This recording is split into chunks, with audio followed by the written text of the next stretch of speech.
All right, KVTV, we are here at the AC Crawford Stadium. We are here with Ken, Mohammed, at the KVTV car. All right, tell us a little bit about this car. Well, it's a Mazda 323 GTR converted to rear-wheel drive. We are powered by a rotary engine, TTRC Bridgeport. Fun car, having fun. It's a project for both myself and my driver. And that's about it with the car. Okay. So you all were out there on the tarmac. How did it feel? It felt wonderful. Little loose, but we have it there and it's going to be controlled. And how did the car handle it? Car handled perfect. Right, right. So your rider is Ansel Ali. Right. So what kind of relationship you all have to win this thing? We are like brothers. Right. And whatever I say, he has to obey me at my... So we grew up together, and as I say, we are like brothers, and we are a good team. We understand each other. We get the car going. So what about the track? The track that you all checked out before, how is it? How are the stages? What is your favorite part of the track? The stage is very, very encouraging. If you don't take your time, you're going to slip out, and that would be the end of your rally. But the best for me right now is Bronte. It's long, it's lovely, a lot of corners, a lot of hills, plenty jumps. Looking forward to Bronte. So Ansel, what is your strategy to take this one? I gladly follow drive cars going first. Because when they go, they clear out all the rubble, all the loose spots, and then they might leave some ruts for us to pass through. But his favorite is Bronte, my favorite is Reform.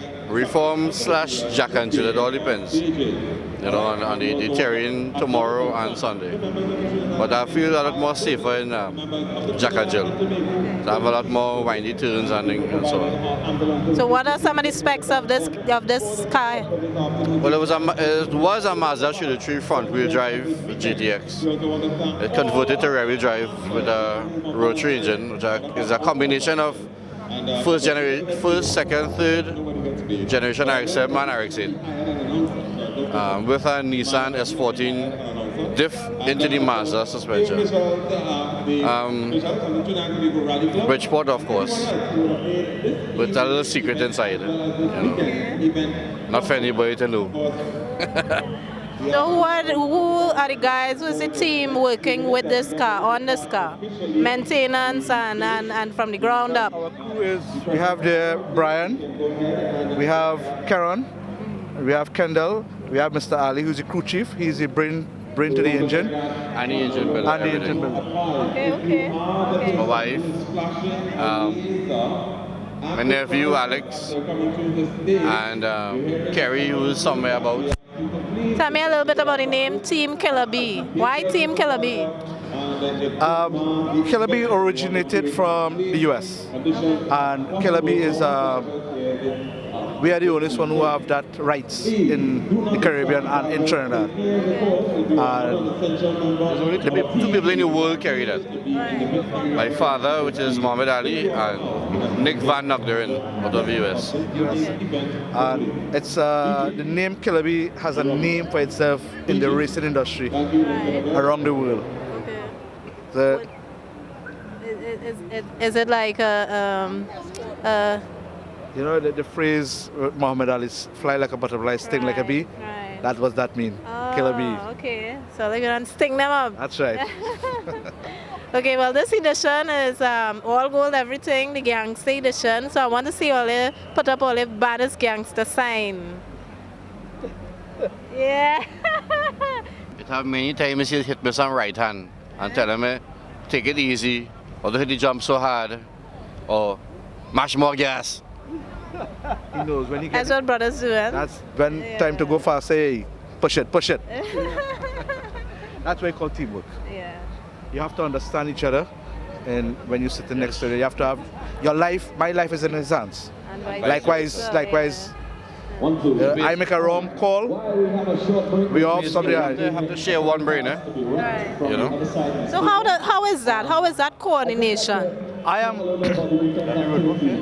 I am his ears, his eyes, his everything in that. Whereas I have to call the notes, what we call notes. Coming up to a corner, I have to tell him to slow down, how to take the corner. He just has to drive. Make sure he has the correct lines, go through the corner. So you have to know the track inside out, yes. and you have to know him inside out. That's right.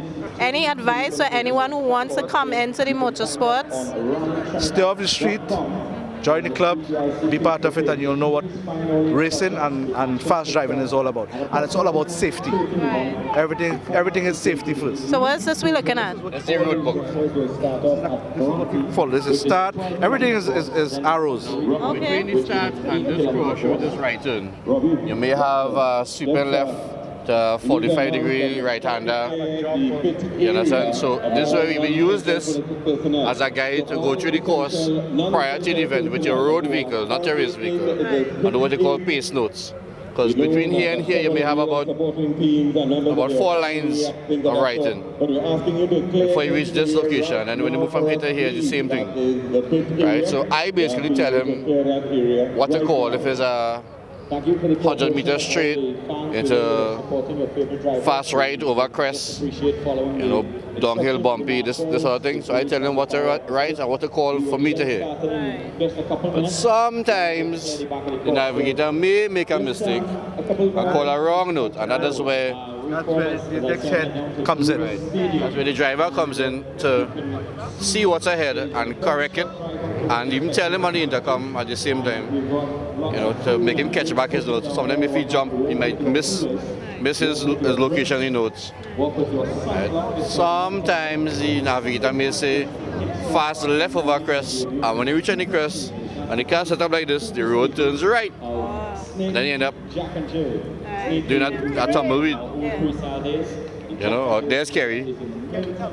You're all roaming around the place. Okay, he's part of the team too? Okay. Everybody with the t-shirts. Okay.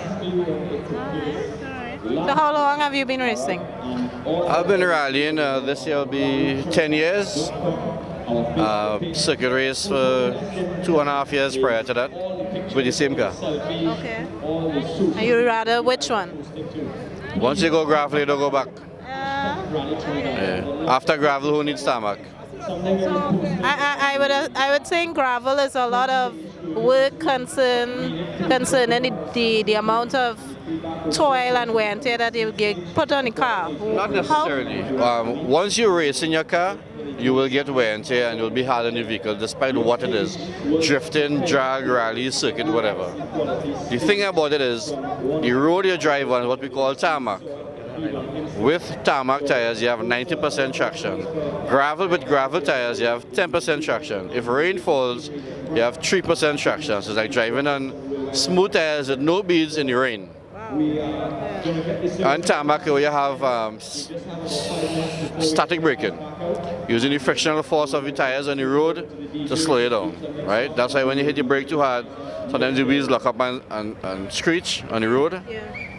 On gravel, you have what they call dynamic braking, using the side walls of the tire to slow you down.